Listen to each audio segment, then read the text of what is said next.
Graça e paz da parte de Deus nosso Pai e da do Senhor Jesus Cristo. Eu estou com você em 1 Tessalonicenses capítulo 5, é uma saudação final, uma orientação final que Paulo traz na sua primeira epístola, na sua primeira carta à igreja que está em Tessalônica.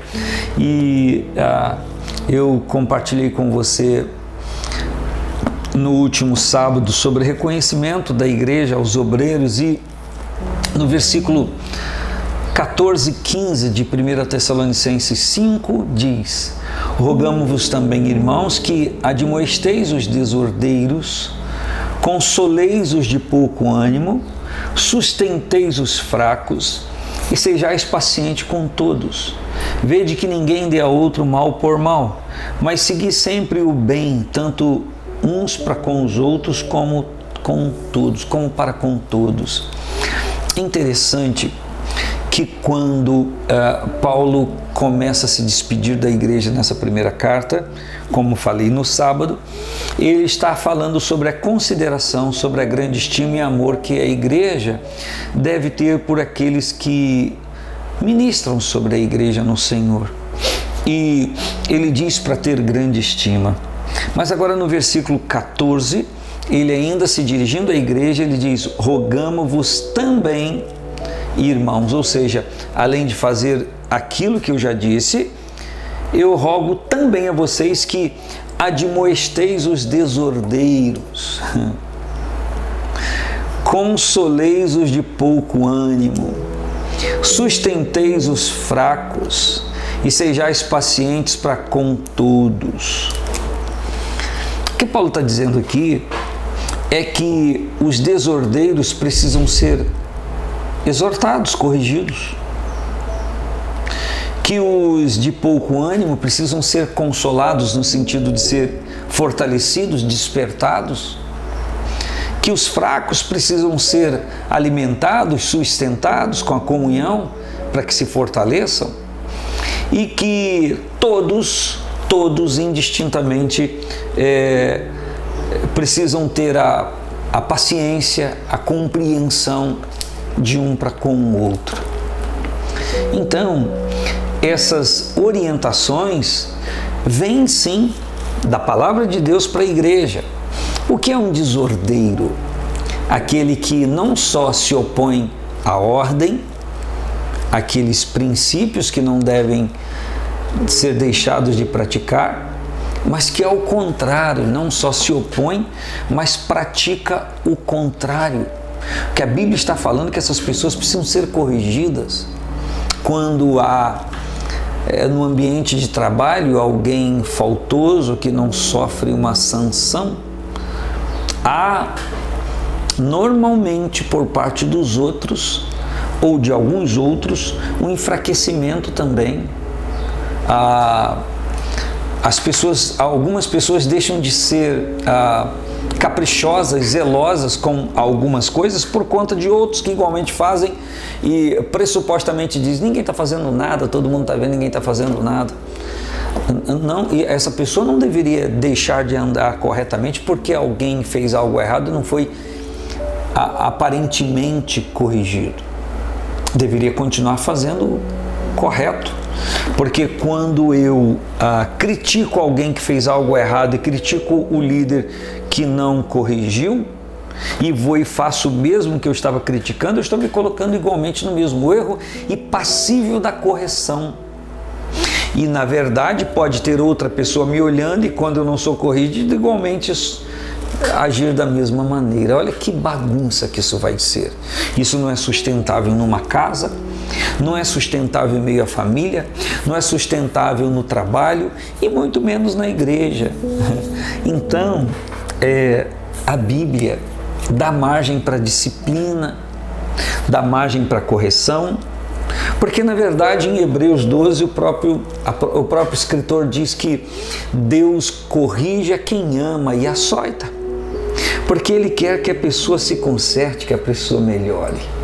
Então, o cajado, a vara serve para isso, do líder, do pastor, para trazer a correção. Nem toda correção ela é pública, Por quê?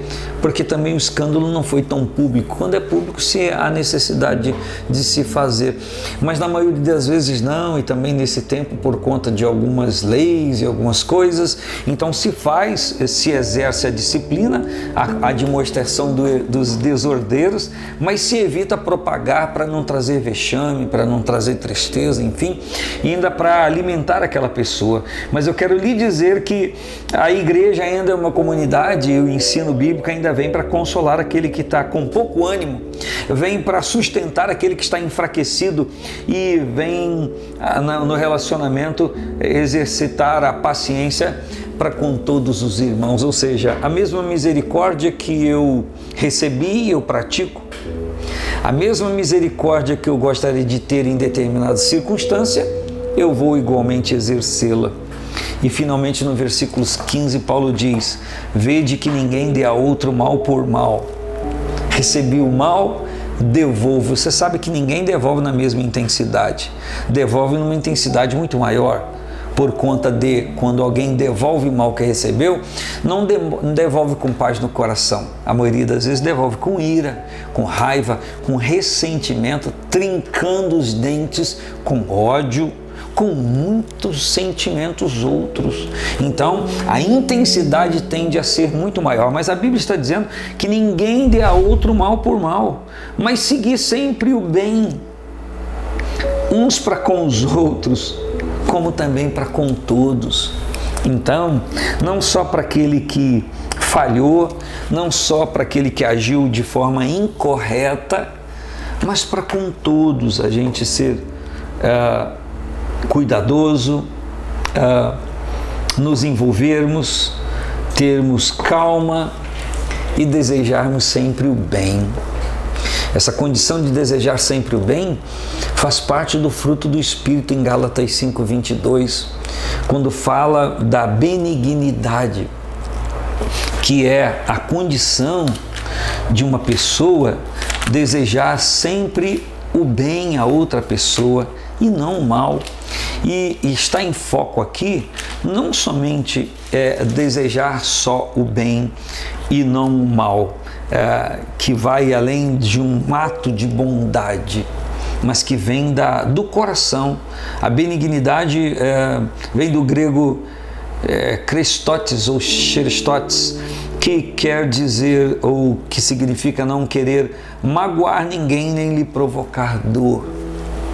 Quando alguém instiga a alguém e quando alguém quer provocar dor no outro, está sabendo que vai gerar mágoa. E um conselho de Paulo à igreja. Por que ele está falando isso? Porque ele deve ter ouvido algumas coisas que estavam acontecendo. E essa carta veio para corrigir, para que a igreja entendesse que precisava se aprimorar, não só em Deus, no relacionamento com Deus, mas que a igreja precisava entender que o relacionamento com Deus envolve também o meu relacionamento com o meu irmão, com as pessoas que estão em torno de mim.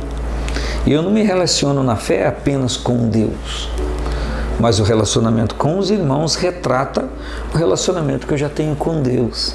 Então, dependendo da forma como eu ajo com os outros, isso aponta para o tipo de relacionamento que eu tenho com Deus. Jesus disse no Sermão do Monte, ele disse: bem-aventurados os misericordiosos, porque eles alcançarão misericórdia. Então, quando eu trato malignamente, de uma forma má, uma pessoa, eu posso esperar, porque eu estou semeando isso. E eu vou colher, não é uma palavra de maldição, mas vou colher. Da mesma forma como eu trato benignamente e trato bem alguém, eu também posso entender que Deus está vendo, em algum momento chegará à minha vida essa benignidade. Tocará o meu coração, tocará o meu ser, em nome de Jesus Cristo. Que o meu coração e o seu sejamos nós avaliados pelo Espírito Santo, e é aquilo que não deveria estar presente em nós, que seja arrancado pela raiz, pelo poder de Deus. Um grande abraço, a paz do Senhor Jesus.